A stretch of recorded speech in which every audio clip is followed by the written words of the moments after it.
بسم اللہ الرحمن الرحیم کذبت قبلہم قوم نوح واصحاب الرس وثمود وعاد وفرعون واخوان لوط واصحاب الایکۃ وقوم تبع کل کذب الرسل فحق وعید۔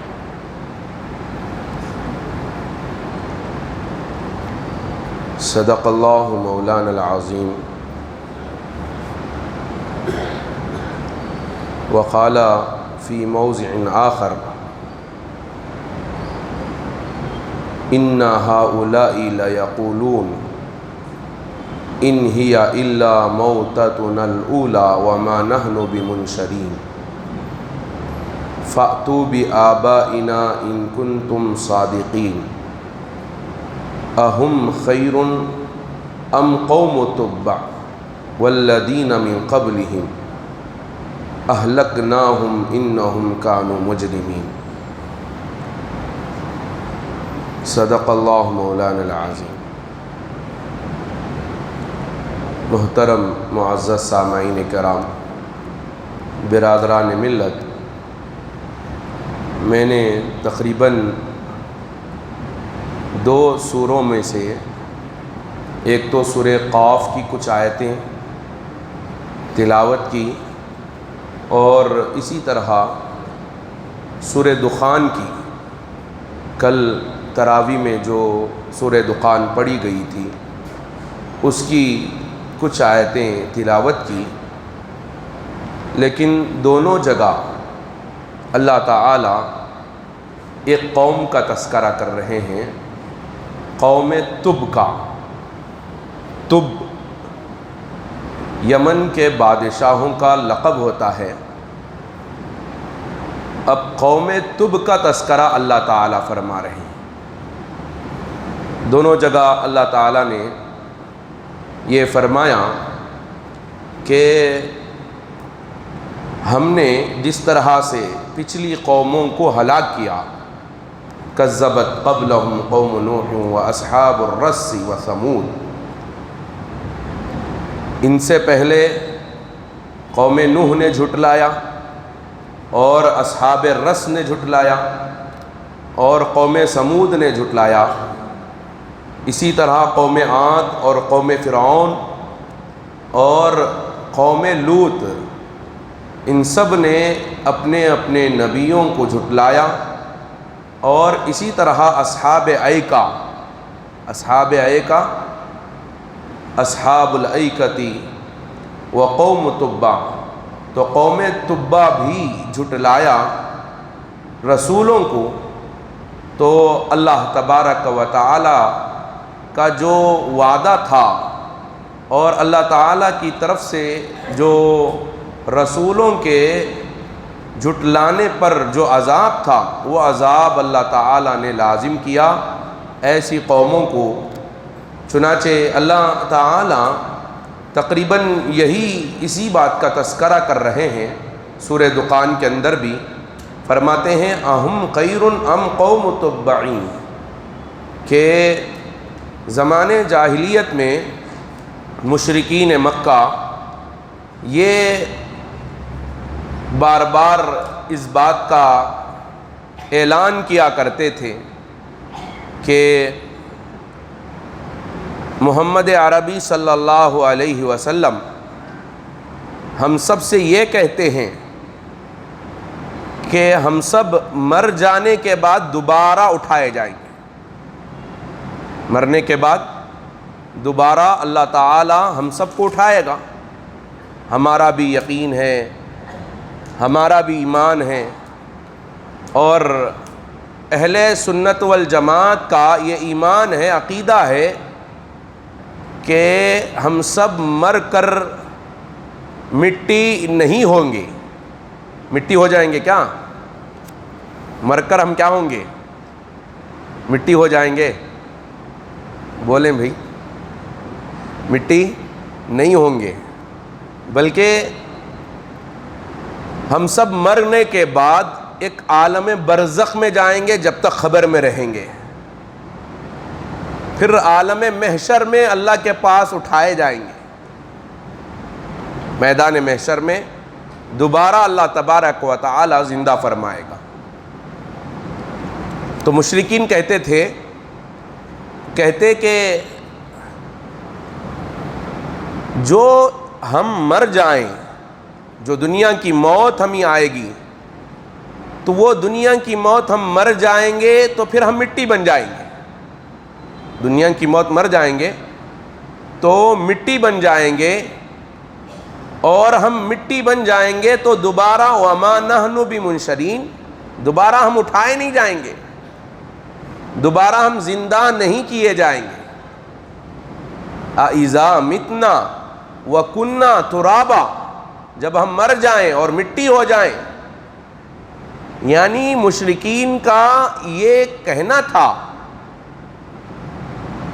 کہ ہم مرنے کے بعد پھر دوبارہ اٹھائے نہیں جائیں گے۔ مشرکین مکہ کا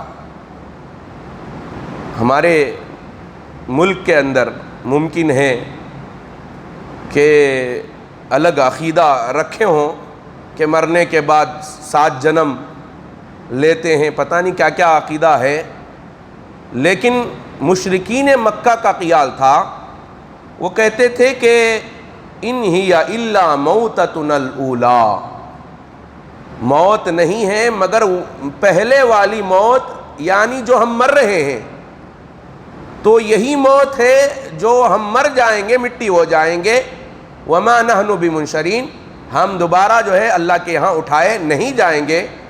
وجہ اس کی کیا ہے؟ پھر اللہ کے نبی صلی اللہ علیہ وسلم کو دلیل دے رہے ہیں، کہہ رہے ہیں فَأْتُوا بِآبَائِنَا إِن كُنتُمْ صَادِقِينَ، اے نبی جی، اے محمد صلی اللہ علیہ وسلم، آپ کہتے ہیں کہ دوبارہ اٹھائے جائیں گے، تو آپ ہمارے آبا و اجداد کو آپ سچے ہیں تو اٹھا کر دکھائیے۔ فَأْتُوا بِآبَائِنَا، اگر آپ سچے ہوتے تو ہمارے باپ دادا جو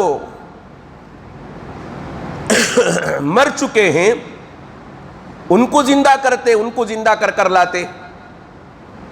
تو اللہ تعالی فرماتے ہیں محمد عربی صلی اللہ علیہ وسلم کو، مشرکین مکہ کو اس کا جواب دینے کے بجائے کہتے ہیں اہم خیر ام قوم تبع، اے نبی جی یہ لوگ بہتر ہیں یا ان سے پہلے جو کہ قوم تب آئی تھی وہ لوگ بہتر تھے، قوم تب آئی تھی وہ لوگ بہتر تھے، لیکن ہم نے ان کو بھی ہلاک کیا ہے، اہلکناہم، ہم نے ان کو بھی ہلاک کیا ہے، انہم کانوا مجرمین، کہ بے شک وہ لوگ مجرم تھے، رسولوں کو جھٹلانے والے تھے، تو ہم نے ان کے ساتھ ہلاکت کا، بربادی کا معاملہ کیا ہے۔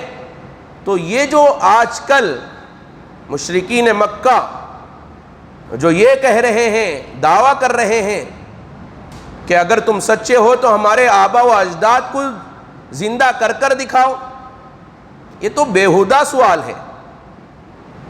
مرنے کے بعد اللہ اور اللہ کے نبی علیہ السلام کا کہنا یہ ہے کہ میدان محشر میں اٹھایا جائے گا، مرنے کے بعد دنیا میں نہیں، مرنے کے بعد میدان محشر میں دوبارہ اٹھایا جائے گا۔ اور یہ کہہ رہے ہیں کہ بھئی اگر آپ سچے ہیں مرنے کے بعد اٹھایا جا سکتا ہے تو اب سامنے اٹھا کر دکھاؤ ہمارے آبا و اجداد کو، تو یہ تو غلط سوال ہوا نا، بیہودہ سوال۔ تو بہرحال تفسیر ابن کثیر میں اور تفسیر قرطبی اور تفسیر در منصور میں جو اس آیت پر تفسیر پیش کیا ہے، اس تفسیر کا خلاصہ یہی ہے کہ محمد عربی صلی اللہ علیہ وسلم تمام نبیوں کے بھی نبی ہیں، تمام نبیوں کے بھی نبی ہیں، اور بلکہ ہر نبی نے جب دنیا میں آئے وہ اپنی قوم کو محمد عربی صلی اللہ علیہ وسلم کے آنے کی بشارت سنائی اور ان کے آنے کی خوشخبری سنائی ہر نبی نے۔ تو قوم تب کے بارے میں آتا ہے، اللہ نے دو جگہ، ایک تو سورہ قاف میں اور ایک سورہ دخان میں، سورہ دخان میں یہ دو جگہ قوم تب کا تذکرہ کیا ہے، لیکن فرماتے ہیں مفسرین فرماتے ہیں کہ قوم تب کا تذکرہ کیا ہے، لیکن تب جو بادشاہ گزرا ہے تب کا تذکرہ نہیں کیا ہے، یعنی ہلاکت اور بربادی قوم تب کو آئی ہے، تب بادشاہ کو نہیں آئی ہے۔ اصل میں یمن کے بادشاہوں کا جو لقب ہوتا ہے وہ تب ہوتا ہے، بادشاہ کا نام نہیں ہے، نام الگ ہوتا ہے لیکن بادشاہ کا لقب تب ہوتا ہے، یمن کے بادشاہ کا۔ مصر کے بادشاہ کا لقب فرعون ہوتا ہے، مصری سورج کی پوجا کرتے تھے، فارا سورج، تو فرعون جو ہے وہ اسی سے مخفف بنا کر کہتے جو بادشاہ بن جاتا، وہ یہ کہتے تھے کہ سورج جسے دیکھ کر خوش ہو جائے، سورج جسے دیکھ کر خوش ہو جائے وہ بادشاہ بن جاتا ہے مصر کا، تو اس بادشاہ کو فرعون کہا جاتا ہے۔ تو حضرت موسیٰ علیہ السلام کے زمانے میں جو فرعون تھا اس کا نام تھا محیائی اول، محیائی اول نام۔ حضرت موسیٰ علیہ السلام کے ساتھ جس فرعون کا ٹکر ہوا، اس کے بعد بھی بہت سارے فرعون آئے، لیکن اس فرعون کا نام محیائی اول ہے۔ اور فرماتے ہیں کسرا جو ہے یہ فارس کے، ایران کے بادشاہوں کا لقب ہوتا تھا کسرا، اور روم کے بادشاہوں کا لقب قیصر ہوتا تھا، قیصر، اور حبشہ کے بادشاہوں کا لقب نجاشی ہوتا تھا۔ تو فرماتے ہیں کہ تب کا جو بادشاہ تھا یمن میں، یمن کے علاقے میں، اللہ تعالیٰ نے اس زمانے میں تقریباً نبی علیہ السلام سے تفسیر ابن کثیر میں لکھا ہے کہ 700 سال پہلے اللہ کے نبی صلی اللہ علیہ وسلم سے، جبکہ حضرت عیسیٰ علیہ السلام بھی ابھی دنیا میں تشریف نہیں لائے ہیں، حضرت موسیٰ علیہ السلام کے بعد کا زمانہ تھا، دور تھا، قوم تب میں ایک بادشاہ آیا، بادشاہ اس کا نام جو تفسیر ابن کثیر میں لکھا ہے اسد ابو قریب، اسد ابو قریب، جو یمن کا بادشاہ تھا جسے تب کہا جاتا ہے، اور طب اوسط یعنی درمیان میں جو ہے یہ بادشاہ، جو بہت سارے بادشاہ بنائے گئے تھے تب کے، یمن کے بادشاہ، ان میں سے درمیان کا بادشاہ تھا، اس بادشاہ کا نام اسد ابو قریب تھا۔ تفسیر ابن کثیر میں اور معارف القرآن میں اس نام کی وضاحت آئی ہے، کہتے ہیں کہ یہ اس وقت میں مقام صنعاء میں دار السلطنت قائم کر کر، صنعاء میں دار السلطنت قائم کر کر تقریباً ملک شام، افریقہ، ملک عرب، مصر، حتیٰ کہ سمرقند تک قبضہ کر کر وہاں پر حکومت چلایا کرتا تھا۔ کتابوں میں تفسیر میں لکھا ہے کہ جب اس کا لشکر اس کے ساتھ ہوتا تو صنعاء سے لے کر دمشق تک لوگ رہتے تھے، اتنے زیادہ جو ہے لوگ اس کے ہوتے کہ یہ ملک در ملک فتح کرتے ہوئے آگے بڑھا، ملک در ملک فتح کرتے ہوئے آگے بڑھا، بڑھتا ہی چلا گیا۔ جب بڑھتا آگے گیا تو مدینہ منورہ کے پاس بھی گیا، جب مدینہ منورہ کے پاس گیا تو ہرہ مقام پر اس نے پڑاؤ ڈالا، ہرہ مقام پر، اور مستقل ایک شہر بسا دیا، اور مدینے پر حملے کے ارادے سے اس نے مدینے پر حملہ شروع کیا۔ لیکن مدینہ منورہ کے حضرات انصار کو، جو انصار صحابہ بنے بعد میں، اس وقت میں جو اللہ کے نبی صلی اللہ علیہ وسلم سے 700 سال پہلے کا زمانہ بتا رہا ہوں، کہ اس وقت میں جو مدینے میں تھے یثرب میں، وہ یثرب میں رہنے والے، ان کی ایک بہت اچھی خوبی اور خصلت تھی، عادت تھی۔ کیا تھی؟ کہ وہ مہمان نوازتے، میزبانی کیا کرتے تھے، جو کوئی بھی آ جاتا اس کی میزبانی کرتے تھے، اسے پکاتے کھلاتے۔ کہتے ہیں اسد جو کہ تب تھا، بادشاہ تھا یمن کا، وہ آیا، آ کر حکومت جو ہے مدینے کو تہس نہس کرنے کی کوشش کی، تو دن میں لڑائی کرتا، دن میں جنگ کرتا، رات میں مدینے والے یہ سوچ کر کہ یہ باہر سے آئے ہوئے ہیں مہمان، باہر سے مہمان آئے ہوئے ہیں، کھانا بنا کر ان کی میزبانی کرتے تھے، مہمان نوازی کرتے تھے، اپنے ہی دشمنوں کا اکرام کیا کرتے تھے۔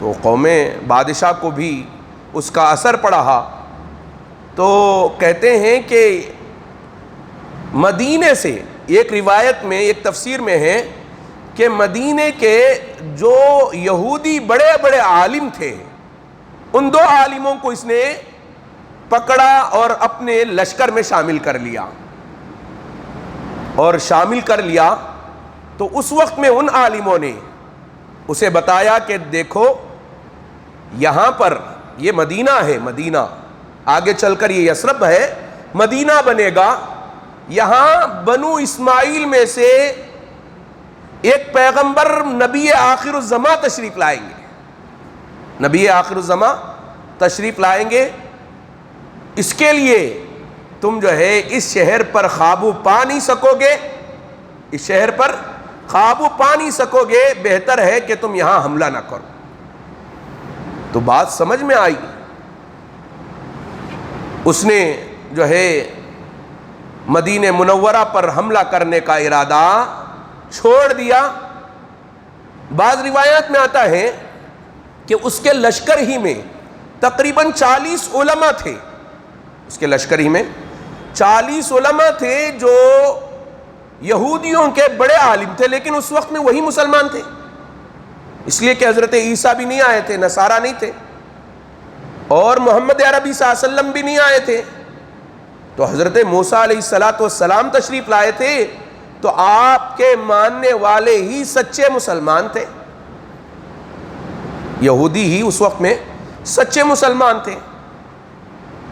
چونکہ فرماتے ہیں کہ انہی کے عالموں نے ان کو کہا کہ یہاں محمد عربی صلی اللہ علیہ وسلم ہجرت کر کر آئیں گے، یہاں ان کا قیام ہوگا مدینے میں۔ آپ نے دوسری آیتوں میں سنا ہوگا یعرفونہ کما یعرفون ابناءہم، یعرفونہ یعنی یہود اور نصارہ محمد عربی صلی اللہ علیہ وسلم کو ایسے پہچانتے ہیں جیسے وہ اپنے آبا و اجداد کو پہچانتے ہیں، بلکہ اپنے بچوں کو جیسے پہچانتے ہیں ویسے یہود و نصارہ محمد عربی صلی اللہ علیہ وسلم کو پہچانتے ہیں۔ کیسے پہچانتے ہوئے؟ تورات میں ایسے ایسے نبی علیہ السلام کی نشانیاں، علامتیں بیان کی گئی ہیں، زبور میں ایسی ایسی علامتیں بیان کی گئی ہیں کہ وہ ایسے پہچانتے ہیں محمد عربی صلی اللہ علیہ وسلم کو جیسے کہ باپ اپنے بیٹے کو پہچانتا ہے۔ حضرت عمر رضی اللہ تعالیٰ عنہ کا زمانہ ہے، اسی آیت کی تفسیر میں حضرت مولانا امین صفدر صاحب اوکاڑوی رحمۃ اللہ علیہ فرماتے ہیں کہ ایک مرتبہ حضرت عمر رضی اللہ تعالیٰ عنہ جب ملک بیت المقدس فتح کرنے کے ارادے سے آپ گئے تھے سفر میں، تو بیت المقدس کے پاس آپ بیان کر رہے تھے لوگوں کو جمع کر. تو جب بیان کر رہے تھے تو درمیان میں ایک آدمی آیا، لا کر ایک چٹھی دے دیا حضرت عمر کے پاس. حضرت عمر نے چٹھی دیکھا اور چٹھی دیکھ کر کہا کہ نہ یہ میرا ملک ہے، نہ مجھے وراثت میں ملا ہے، نہ مجھے یہ وراثت میں ملا ہے، نہ میں اس کا مالک ہوں، یہ نہیں ہو سکتا. اتنا جملہ بیان کے درمیان میں، جملہ معترضہ کے طور پر. صحابہ کو سمجھ میں نہیں آیا، جو سامنے بیان سن رہے تھے. آدمی آیا، آ کر جو ہے چٹھی دیا، اور چٹھی دے کر جیسی چٹھی دیا تو حضرت نے کہا نہ یہ میرا ملک ہے، نہ مجھے وراثت میں ملا ہے، نہ میں اس کا مالک ہوں. یہ کہہ کر وہ چٹھی جو ہے آپ نے پھینک دیا. تو حضرات صحابہ کو سمجھ میں نہیں آیا. تو صحابہ اکرام نے بیان ختم ہونے کے بعد پوچھا کہ اے امیر المؤمنین، یہ کیا ماجرا ہے؟ آپ نے دوران بیان یہ جملے ادا کیے.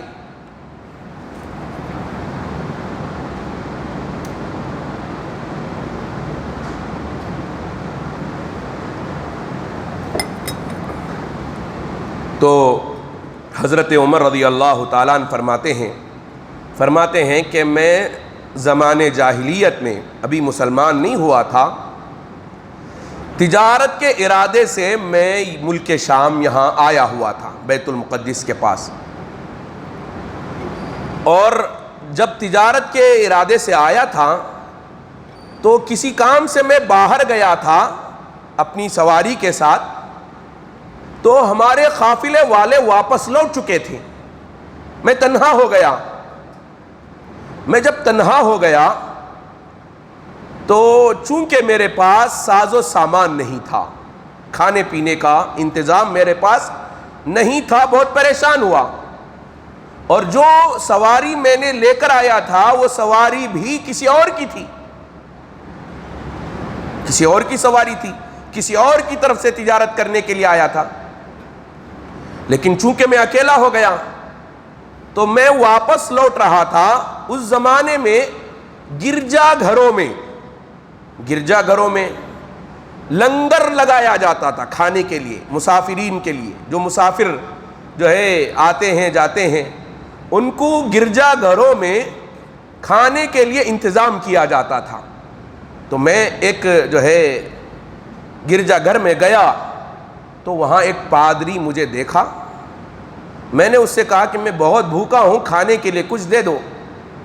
تو اس نے کہا کہ کھانے کے لیے دوں گا، لیکن میری ایک شرط ہے کہ تم جو ہے اتنی زمین کھودنی ہوگی. کہتے ہیں کہ حضرت عمر مجبور تھے، زمین کھودنے لگے. لیکن بہت بھوک لگ رہی تھی، گرمی کی بہت زیادہ گرمی تھی. میں نے اس سے کھانے کا سوال کیا. حضرت عمر اس وقت میں بھی عمر تھے، غصہ تھا. اس نے جو ہے جب میں کھانا مانگا تو کھانا دینے سے انکار کیا، کہا کہ پہلے کام ختم کرو. مجھے دھوپ میں گرمی بہت زیادہ تھی، شدت کی گرمی تھی. غصہ آیا. جس پھوڑے سے میں زمین کھود رہا تھا وہ پھوڑا لیا اور اسے مارا اور اسی گڑھے میں سلا کر وہاں سے بھاگ نکلا. پھر وہاں سے آگے نکلا. جب آگے نکلا تو اور ایک گرجا گھر ملا. لیکن وہاں پہنچا تو جیسے ہی میں اس گرجا گھر میں پہنچا تو پادری آیا اور مجھے بہت ہی ادب کے ساتھ اندر لے گیا اور بٹھایا، اور بٹھا کر مجھ سے کہنے لگا، حضرت بھوکے تھے تو اپنے بھوک کا سوال کیا، میں بھوکا ہوں، کچھ کھانے کے لیے انتظام کرو. تو کہنے لگا کہ کروں گا کھانے کا انتظام، آپ جو بولیں گے وہ سارا انتظام کیا جائے گا، لیکن تھوڑی دیر انتظار کر لیں. ایک پرچی میں آپ یہ لکھ کر دے دیں، ایک پرچی میں آپ یہ لکھ کر دے دیں، جب آپ یہاں کے مالک بنیں گے، جب آپ یہاں کے مالک بنیں گے اس وقت میں آپ مجھے یہ گرجا گھر لکھ کر دے دیں کہ یہ گرجا گھر میرا ہوگا اس وقت میں. حضرت عمر سوچنے لگے میں تو سواری بھی کسی اور کی لے کر آیا ہوں، اب میرے پاس پیسے بھی نہیں ہیں، مجھے تو بھوک اتنی زیادہ لگی ہوئی ہے، لکھ کر دے دینے سے میرا کیا جائے گا، لکھ دیں گے۔ حضرت عمر لکھنا جانتے تھے، پڑھنا جانتے تھے، لکھ کر دے دیا کہ میں یہاں کا مالک بنوں گا تو میں یہ گرجا گھر تم کو دے دوں گا۔ اس وقت میں اندازہ بھی نہیں تھا۔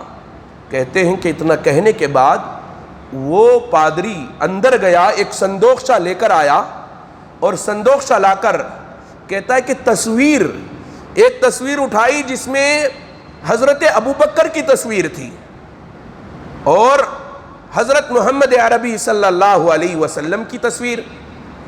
یعنی زبور میں، انجیل میں، تورات میں اللہ نے نبی علیہ السلام کے اتنی علامتیں بیان کی ہیں، آپ کے چہروں کا ایسا تذکرہ کیا ہے کہ ایک مصور تصویر بنانے والا آرام سے وہ پڑھ کر تصویر بنا لیتا تھا۔ حضرت عمر رضی اللہ تعالیٰ نے کہا کہ وہ اور ایک پرچی نکالا جس میں میری تصویر بھی تھی، میں نے اس وقت میں یہی مناسب سمجھا، میں نے لکھ کر دے دیا۔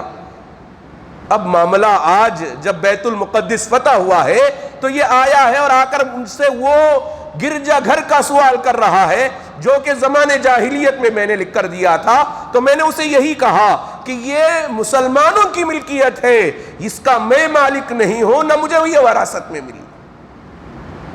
تو معلوم یہ ہوا کہ زبور کے اندر، انجیل کے اندر، تورات کے اندر اللہ نے نبی اکرم صلی اللہ علیہ وسلم کے ایسے صفات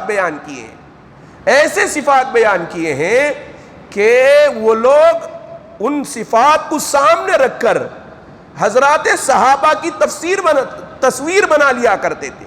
بعض روایات میں غالباً حضرت ابواللیث سمرقندی رحمۃ اللہ علیہ کی تنبیہ الغافلین میں حضرت علی رضی اللہ تعالیٰ عنہ کے سلسلے میں زبور تورات کے اندر اتنی علامتیں حضرت علی کی بیان کی گئی ہیں کہ اللہ کے نبی صلی اللہ علیہ وسلم کی وفات کے بعد ایک آدمی آتا ہے، ایک یہودی مسلمان بن کر آتا ہے اور آ کر وہ حضرت علی سے ملاقات کرتا ہے اور ساری باتوں کا تذکرہ کرتا ہے۔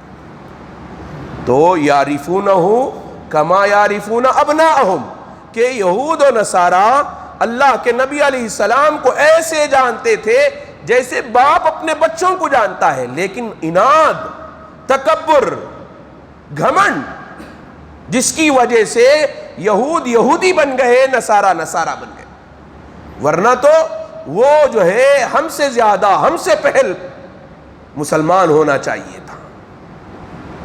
چنانچہ کہتے ہیں کہ وہ یہودی جو عالم وہاں پر تھے انہوں نے کہا کہ یہاں محمد عربی صلی اللہ علیہ وسلم آنے والے، جب محمد عربی صلی اللہ علیہ وسلم کا یہاں نزول ہوگا، آپ یہاں مقیم ہوں گے تو نبی آخر الزماں ہوں گے، تو تم یہاں حملہ کرنا تمہارے لیے مناسب نہیں۔ حضرت نبی اکرم صلی اللہ علیہ وسلم، روایات میں آتا ہے اللہ کے نبی صلی اللہ علیہ وسلم نے فرمایا، تفسیر ابن کثیر میں بھی ہے اور تفسیر در منصور میں بھی ہے اور تفسیر معارف القرآن میں بھی لکھا ہے کہ بادشاہ تب کو گالی نہ دو، بادشاہ تب کو گالی نہ دو، اس لیے کہ وہ مسلمان تھا اور اس لیے کہ وہ کعبۃ اللہ پر سب سے پہلے غلاف چڑھایا تھا۔ کعبۃ اللہ پر سب سے پہلے غلاف چڑھانے والا قوم تب کا جو بادشاہ ہے اسد ابو قریب، جو جس کا نام کا ذکر کر رہا ہوں، کہتے ہیں کہ غالباً ابو قریب ایک مرتبہ اس نے ایک خواب دیکھا لیکن خواب بھول گیا، خواب دیکھا، خواب بھول گیا، چونکہ بادشاہ تھا۔ بہت سارے منجموں کو، نجومیوں کو، جو خواب عام طور پر غیب کی باتوں کے بتانے کا دعویٰ کرتے ہیں، غیب کی باتیں بتانے کا دعویٰ کرتے ہیں، وہ بہت ساروں کو پال رکھا تھا۔ خواب دیکھا اور خواب بھول گیا۔ اب اس نے اپنے دربار میں سارے نجومیوں کو بلایا، کہا کہ ہم تو آپ کو کھلاتے ہیں پلاتے ہیں اور آپ دعوے کرتے ہیں غیب کی باتیں بتانے کا.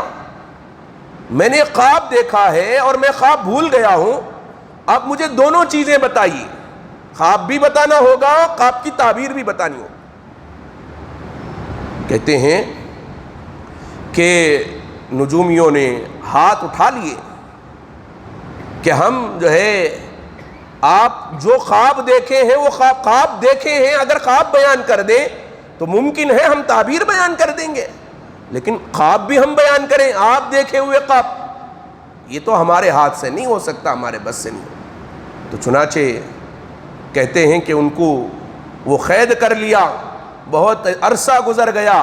ایک مرتبہ بھیس بدل کر سواری شکار کرنے کے لیے بادشاہ نکلا. شکار کرتے کرتے کہتے ہیں کہ جنگل میں شکار کرتے کرتے اتنا آگے چلا گیا, اتنا آگے چلے گیا کہ جو ساتھی ساتھ میں آئے تھے بادشاہ کے ساتھ وہ بہت پیچھے رہ گئے, اور یہ بہت آگے نکل گیا. بحر کیف وہاں دوپہر کا وقت تھا, گرمی کا موسم تھا. یہ کچھ دیر آرام کرنے کے لیے ایک درخت کے سائے میں بیٹھا تھا کہ آنکھ لگ گئی. اتنے میں کہتے ہیں کہ ایک بوڑھیا آئی اس جنگل میں, بوڑھیا اٹھائی اور کہنے لگی کہ بادشاہ سلامت آپ آ جائیے, دھوپ بڑی شدت سے پڑ رہی ہے, آپ بھوکے ہو چکے ہیں, آپ کے لیے کھانے کا انتظام کیا جا سکے. لے کر گئی. کہتے ہیں گھر میں جا کر بیٹھا اس کے جھوپڑ پٹی میں, اندر سے ایک نوجوان لڑکی آئی. وہ لڑکی کہنے لگی کہ بادشاہ سلامت یہ جوس پیجئے, آپ کے خواب کو بھی بیان کروں گی اور خواب کی تعبیر بھی بیان کروں گی, خواب کو بھی بیان کروں گی, خواب کی تعبیر بھی بیان کروں گی. چنانچہ بادشاہ بے چین ہو گیا, بہت عرصے ہو گیا خواب دیکھ کر. تو بادشاہ کو خواب اس نے بتایا کہ خواب تم نے یہ دیکھا تھا کہ ایک بہت جو ہے رات کی تاریکی ہے, اندھیرا ہے, اور اس اندھیرے میں آگ کی آندھیاں چل رہی ہیں اور بڑے عجیب و غریب جانوروں کی آواز کی طرح آوازیں آ رہی ہیں. اتنے میں تم نے دیکھا کہ ایک جو ہے خوبصورت اور سفید پوش آدمی کھڑا ہے, اور اس کے بازو میں ایک جو ہے پانی کا تالاب ہے, اور وہ پانی وہاں سے اٹھاتا ہے اور پانی چھڑکتا ہے. تو جہاں جہاں وہ پانی چھڑکتا ہے وہ آواز بھی بند ہو جاتی ہے, اور وہ جو تاریکی ہوتی ہے وہ تاریکی ختم ہوتی ہے, روشنی پھیل جاتی ہے. چنانچہ کہتے ہیں کہ اس بادشاہ نے کہا کہ ہو بہو میں نے یہی خواب دیکھا تھا, یہی خواب میں نے دیکھا تھا. تو بادشاہ جلدی کرتا ہے, اب خواب کی تعبیر بھی بتا دو. تو خواب کی تعبیر وہ عورت بتاتی ہے, کہتی ہے کہ جو تم نے دیکھا تھا یہ دنیا تھا, اور جو رات تھی تاریکی تھی یہ دنیا کے اندر چلنے والا ظلم تھا, اور جو آگ کے جو شعلے بھڑک رہے تھے یہ مالداروں کا غریبوں پر ظلم کرنا تھا, اور جو آوازیں آ رہی تھی یہ غریبوں کی آوازیں تھی, مظلوموں کی آوازیں تھی, مظلوموں کی آوازیں تھی. اور جو آدمی کھڑے ہوئے تھے اور پانی جہاں جہاں وہ ڈال رہے تھے, وہ کھڑے ہوئے آدمی وہ محمد عربی صلی اللہ علیہ وسلم, محمد 700 سال پہلے کی, آپ کے آنے سے 700 سال پہلے کی محمد عربی ہیں, اور جو پانی ڈال رہے ہیں وہ کلام پاک ہے, وہ قرآن ان کو دیا جائے گا, وہ جہاں جہاں جائے گا وہاں روشنی پھیلے گی, ظلم ختم ہوگا. تو بہر کیف مجھے یہی بتانا ہے کہ مشرکی یہود اور نصارا نبی علیہ السلام کو اپنے بچوں سے زیادہ جانتے ہیں, اس لیے کہ اللہ تعالیٰ تورات میں, زبور میں, انجیل میں اتنی زیادہ علامتیں اللہ کے نبی صلی اللہ علیہ وسلم کی بتائی ہیں کہ ان علامتوں کو اگر ان کے پڑھنے والے ہیں تو وہ اپنے بچوں کو پہچاننے کی طرح پہچان لیں گے. چنانچہ قوم تب کا یہ بادشاہ جب ان کے عالموں نے ساری بات کہی تو کہتے ہیں کہ بادشاہ ایمان میں داخل ہو گئے. اس نے ایک چٹھی لکھی, کس کے نام؟ محمد عربی صلی اللہ علیہ وسلم کے نام, ایک چٹھی لکھی, کہا کہ یہ چٹھی یہاں پر محفوظ رہے گی مدینے میں, اور جب محمد عربی صلی اللہ علیہ وسلم آئیں گے اس وقت میں یہ چٹھی ان کے حوالے کیا جائے. چنانچہ کہتے ہیں کہ اس نے چٹھی لکھی, اس میں کہا کہ میں آپ پر احمد صلی اللہ علیہ وسلم پر, تورات میں احمد نام تھا اللہ کے نبی علیہ السلام کا, تو احمد صلی اللہ علیہ وسلم پر میں ایمان لایا ہوں, میں گواہی دیتا ہوں, اور اللہ نے اگر مجھے اتنی لمبی عمر کیا کہ میری عمر میں محمد صلی اللہ علیہ وسلم آ گئے تو میں ان کا وزیر رہوں گا, اور ان کے شانہ بشانہ رہ کر ان کی پوری معاونت کروں گا, ان کا ساتھ دوں. بہرحال یہ چٹھی لکھ کر اس نے حضرت ابو ایوب انصاری رضی اللہ, ایک روایت میں آتا ہے کہ مدینے کے لوگوں کو دیا, ایک گھر تعمیر کیا, اس گھر میں ایک آدمی کو جو ہے رکایا. بعض روایات میں مفسرین نے لکھا ہے کہ وہ جو 40 عالم ان کے ساتھ آئے تھے وہ لوگ وہیں بس گئے تھے. کس کے انتظار میں؟ محمد صلی اللہ علیہ وسلم کے انتظار میں.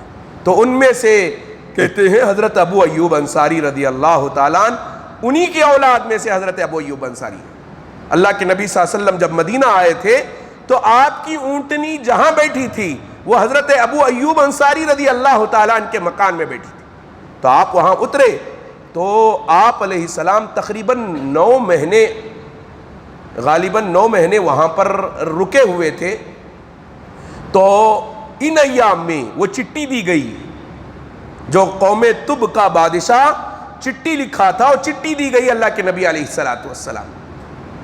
تو فرماتے ہیں کہ اللہ کے نبی علیہ السلام نے فرمایا کہ تب بادشاہ کو گالی نہ دو, اس لیے کہ وہ مسلمان تھا, اس لیے کہ اس نے کعبۃ اللہ پر غلاف چڑھایا تھا. تو اس لیے حضرات مفسرین فرماتے ہیں اللہ نے قوم تب کے عذاب کے سلسلے میں ذکر فرمایا ہے. کہتے ہیں کہ اس کی عمر بھی لمبی, تقریباً 350 سال یہ زندہ رہا, بعد میں مر گیا. جب مر گیا تو اس کے بعد والے جب آئے تو ان لوگوں نے کفر کیا, نافرمانی کی, بتوں کو تراش کر بتوں کی عبادت شروع کر لیا. جب بتوں کی عبادت شروع کر لیا تو اللہ نے ان قوم پر عذاب لے دیا, اس قوم پر عذاب بھیجا تھا. تفسیر ابن کثیر میں مزید ایک واقعہ بھی لکھا ہوا ہے. بہر کیف اللہ تبارک و تعالی نے سورہ دخان میں اور سورہ قاف میں مختصر سا تذکرہ قوم تب کا, تفصیل کے بغیر, لیکن یہ تفسیر ابن کثیر اور تفسیر در منصور میں یہ ساری تفصیلات بیان کی گئی ہیں. بہر کیف اللہ تعالی ہم سب کو عمل کی توفیق عطا فرمائے. بالخصوص سورہ دخان کو جمعہ کی رات, آج جمعہ کی رات ہے, تو جمعہ کی رات میں پڑھنے کا معمول بنائیں. حدیث پاک میں آتا ہے, اللہ کے نبی صلی اللہ علیہ وسلم فرماتے ہیں کہ جو بندہ جمعہ کی رات میں سورہ دخان کو پڑھتا ہے, سورہ دخان کو جمعہ کی رات میں پڑھتا ہے, تو اللہ تعالیٰ 70,000 فرشتوں کو متعین کر دیتے ہیں اس کی مغفرت کی دعا کرنے کی. 70,000 فرشتے صبح تک اس کی مغفرت کی دعا کرتے ہیں. ایک روایت میں آتا ہے جو سورہ دخان رات میں پڑھتا ہے اللہ تعالیٰ جنت میں ایک محل تعمیر کرتے ہیں اور اس کا نکاح حور عین کے ساتھ کرتے ہیں, حور عین کے ساتھ. ایک روایت میں آتا ہے کہ جو بندہ رات میں سورہ دخان پڑھتا ہے اللہ تعالیٰ اس کے پچھلے سارے گناہ معاف کر دیتے. تو اس لیے آج رات جمعہ کی رات ہے, بہت سارے معتکفین بھی ہیں, معتکفین کے لیے بھی اور سارے احباب کے لیے بھی گزارش ہے, درخواست ہے, آپ سونے سے پہلے سورہ دخان بہت مختصر ہے اور لگ بھگ جو ہے 50 پر 9 آیتیں ہیں, 50 پر 9 آیتیں ہیں, مختصر ہے, آپ پڑھ کر سویا کریں. اللہ ہم سب کو عمل کی توفیق عطا فرمائے. آمین وآخر دعوانا الحمدللہ. سبحان اللہ.